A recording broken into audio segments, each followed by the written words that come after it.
রোজার আগে আগে মশলাটাও তৈরি করে রাখতে হবে, তাই মশলা নিয়ে হাজির হয়ে গেলাম। তো প্রত্যেকবারের মতোই একই মশলা তৈরি করব, তাই এভাবেই দেখালাম। গ্রাইন্ডার করা আর দেখালাম না। তো আজকে আমার রেসিপি নিয়ে হাজির হয়ে গেলাম, সেটা হচ্ছে কলা তরকারি। কলা তরকারি কার না ভালো লাগে, আর আমরা সকলেই অনেক বেশি কলা তরকারি পছন্দ করি। যাই হোক, এখন আমি এই মশলাগুলোকে ধুয়ে পরিষ্কার করে কেটে ব্লেন্ড করে নিব সব একসাথে।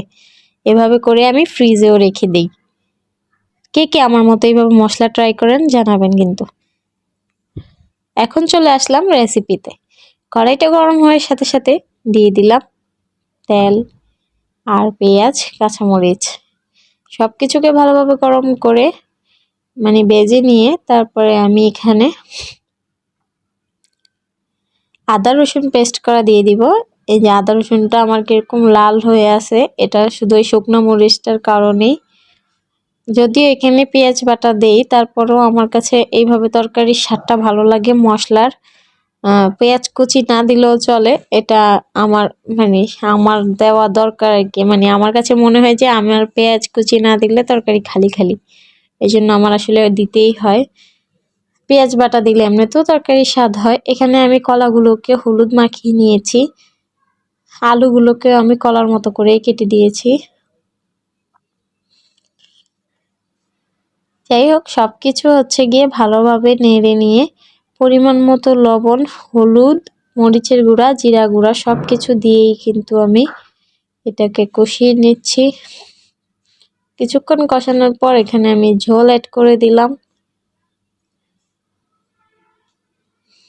কলা তরকারিতে একটু ঝোল বেশি দরকার হয়, কেননা কলা তরকারিতে আলু আর কলার পানিটা অনেক চুষে নেয়। কিছুক্ষণ রান্না করার পর এখানে আমি টমেটো কুচি দিয়ে দিলাম।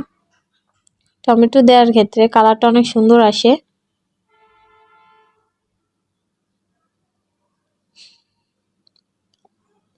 এখন আমি এগুলোকে ভালোভাবে রান্না করার পর যে ঝাটকা মাছ দিয়ে রান্না করছি, মাছের নামটা তো আগে বলতে ভুলে গেছি।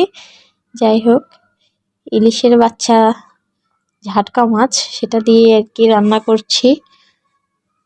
ঝাটকাগুলো দিয়ে দিলাম।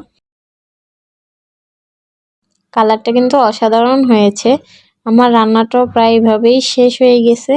আপনাদের কার কার কলা তরকারি আমার মতো এত পছন্দ অবশ্যই জানাবেন। আমার কিন্তু কলা তরকারি সেই ভালো লাগে। এই যে ভাত নিয়েও হাজির হয়ে গেলাম গরম গরম তরকারির সাথে।